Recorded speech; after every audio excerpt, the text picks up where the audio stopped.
नमस्कार दोस्तों। आज के समय वर्ल्ड में सबसे पॉपुलर करेंसी अमेरिकन डॉलर है। यूएस डॉलर की पॉपुलैरिटी अमेरिका की स्ट्रांग इकोनॉमी और उसकी पावर को दर्शाती है। आज के समय अमेरिका अपनी करेंसी के दम पे किसी भी देश की इकोनॉमी पे सैंक्शन लगा सकता है, किसी भी देश के साथ ट्रेड वॉर कर सकता है, किसी भी देश की इकोनॉमी को बर्बाद कर सकता है। अब आप जानना चाहोगे कि यूएस ऐसा कर कैसे सकता है। तो देखो, यूएस ऐसा इसलिए कर सकता है क्योंकि दुनिया का 88% ट्रेड अमेरिकन डॉलर से होता है। 2020 तक वर्ल्ड फॉरेक्स रिजर्व में यूएस डॉलर का शेयर लगभग 60% था। क्रूड ऑयल ज्यादातर यूएस डॉलर में ट्रेड होता है, इसीलिए इंटरनेशनल मार्केट में डॉलर ही डॉलर नजर आता है और डॉलर की मदद से ही यूएस किसी भी देश की इकोनॉमी कंट्रोल कर सकता है। यूएस जब अपने डॉलर को स्ट्रांग करता है तो बाकी सभी देशों की करेंसी वीक होने लगती है। पिछले 2 महीनों में इंडियन रुपी बहुत ज्यादा वीक हुआ है और एसबीआई ने बताया कि आने वाले 4 सालों में इंडियन रुपी और वीक होगा और 87 से 92 के बीच होगा। इंडियन रुपी के वीक होने से इंडिया में इन्फ्लेशन बढ़ने लगती है, जिससे लोगों की इनकम पे इम्पैक्ट पड़ता है, ग्रोथ रेट पे इम्पैक्ट पड़ता है, जिससे अल्टीमेटली इंडियन इकोनॉमी इफेक्ट होती है। पर इंडियन रुपी के कमजोर होने का फायदा इंडियन इन्वेस्टर्स खूब उठाते हैं। आज के समय इंडियन रुपी बहुत तेजी से कमजोर हो रहा है, फ्यूचर में रुपी और कमजोर होने वाला है। तो इंडियन इन्वेस्टर यूएस की अच्छी कंपनीज में इन्वेस्ट करते हैं, जिससे जब डॉलर रुपी के अगेंस्ट स्ट्रांग होता है तो उन्हें रुपी के वीक होने का फायदा मिलता है। जैसे कि आईएनडी मनी में एक सुपर कूल फीचर है, यूएस स्टॉक डिविडेंड कैलेंडर, जिसमें आप अपने ईयरली डिविडेंड को कैलकुलेट कर सकते हैं। आपने जिस स्टॉक में इन्वेस्ट किया है उसमें आपको कितना डिविडेंड मिला है, किस डेट किस मंथ में मिला है, ये सब आप ट्रैक कर सकते हैं। साथ में आपने डिविडेंड पे कितना टैक्स पे किया है ये भी देख सकते हैं। आप अपने डिविडेंड को मंथ बाय मंथ ट्रैक भी कर सकते हैं। किस स्टॉक ने कितना डिविडेंड दिया है ये आप मंथ अर्निंग में क्लिक करके देख सकते हैं। इसकी लिंक डिस्क्रिप्शन में दी है। अब आप लोग सोच रहे होंगे कि यूएस डॉलर इतना पावरफुल हुआ कैसे, तो ये जानने के लिए आपको टाइम में थोड़ा पीछे जाना होगा। देखो, शुरुआत में व्यापार ट्रेड सोने और चांदी के सिक्कों के जरिए से होता था, फिर उसके बाद मेटल कॉइन चले और फिर उसके बाद पेपर करेंसी की इन्वेंशन हुई और आज के समय पूरी दुनिया पेपर करेंसी से ट्रेड कर रही है। जब पेपर करेंसी की इन्वेंशन हुई तो उसकी वैल्यू को गोल्ड से मेजर किया जाता था। सिंपल में समझाऊं तो मान लो कि अगर किसी के पास $1 है तो वो बैंक में जाके $1 का गोल्ड परचेस कर सकता था। दुनिया की सारी करेंसी गोल्ड से डिफाइन होती थी और ये चीज 1870 से 1914 तक चली। 1914 में वर्ल्ड वॉर 1 शुरू हुआ, फिर उसके बाद वर्ल्ड वॉर 2 शुरू हुआ, जिसके चलते कई यूरोपियन बैंक्स बैंकरप्ट हो गए, सरकारों के खजाने खाली होने लगे। भले यूरोप ने जर्मनी को वर्ल्ड वॉर 2 में हरा दिया था, पर यूरोप भी बैंकरप्ट हो गया था। 1939 से 1945 के बीच वर्ल्ड वॉर 2 चला, जिसके चलते पूरा यूरोप फाइनेंशियल प्रॉब्लम फेस कर रहा था। यूनाइटेड किंगडम के पास भी ज्यादा पैसा नहीं बचा था और वो भी अपनी पावर को खो रहा था।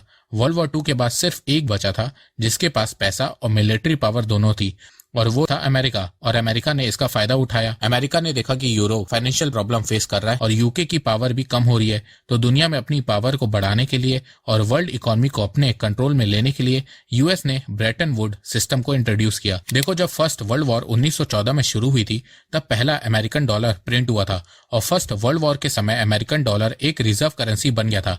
पर उस समय भी अमेरिकन डॉलर से ज्यादा पावरफुल यूके का पाउंड था। पर सेकेंड वर्ल्ड वॉर के खत्म होने के बाद यूके का पाउंड वीक होने लगा और यूएस का डॉलर तेजी से स्ट्रांग होने लगा। वो कैसे, मैं आपको बताता हूँ। देखो, साल 1944 में जब वर्ल्ड वॉर 2 पीक पे था और यूरोप की आर्थिक हालत खराब हो रही थी, तब यूएस ब्रेटन वुड सिस्टम लेकर आया। यूएस ने सभी देशों से कहा कि आप गोल्ड की जगह यूएस डॉलर पे विश्वास दिखाओ। यूएस ने कहा कि कोई भी देश हमारे यहाँ डॉलर लेकर आएगा, हम उसे सोना देंगे।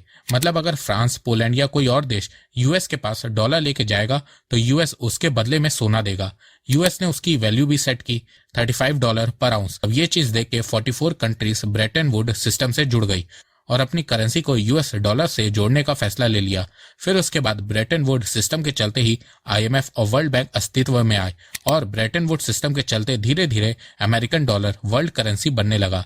अब कई देश यूएस के साथ डॉलर में ट्रेड करने लगे। इसके अलावा कई देश आपस में भी यूएस डॉलर में ट्रेड करने लगे और ज्यादा से ज्यादा डॉलर को जुटाने में लग गए और देखते ही देखते दुनिया भर के देश यूएस डॉलर पर निर्भर होने लगे और गोल्ड से अपनी करेंसी को डीलिंक करने लगे। इसके अलावा बैंक्स भी अब अपने यहाँ सोने को कम रखने लगी, क्योंकि अब देश सोने के बजाय यूएस डॉलर को जुटाने में लग गए थे।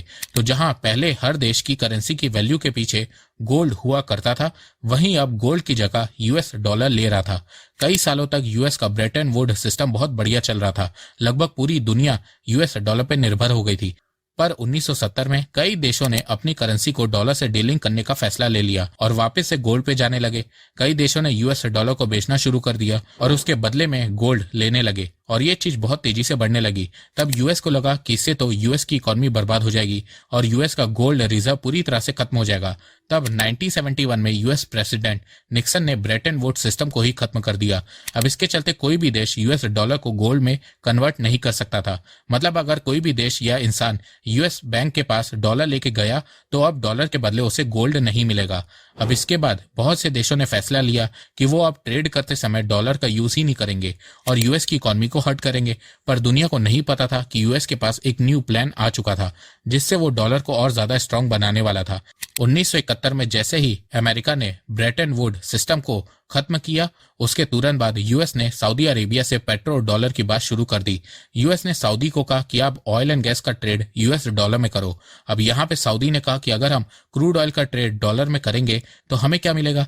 तब यूएस ने कहा कि हम सऊदी अरेबिया को टेक्नोलॉजी देंगे, मिलिट्री असिस्टेंस देंगे और उनके क्रूड ऑयल की रक्षा करेंगे। इसके अलावा यूएस ने कहा कि हम सऊदी गवर्नमेंट को यूएस में इन्वेस्ट करने की परमिशन भी देंगे जिससे सऊदी गवर्नमेंट को अच्छा रिटर्न मिलेगा और फिर इन पैसों को सऊदी गवर्नमेंट अपने देश की डेवलपमेंट में भी लगा सकेगी। अब यहाँ पे सऊदी गवर्नमेंट ने यूएस की बातें मान ली और देखा जाए तो उस समय सऊदी अरेबिया के पास और कोई ऑप्शन भी नहीं था और उसी के चलते उसने यूएस की बात मान ली।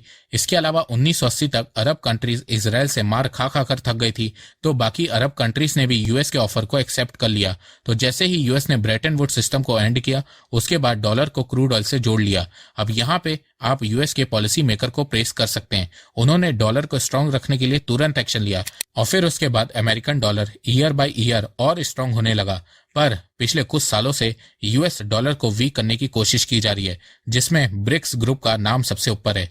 ब्राजील, रशिया, इंडिया, चाइना और साउथ अफ्रीका से बना ब्रिक्स ग्रुप डी डॉलराइजेशन पे काम कर रहा है।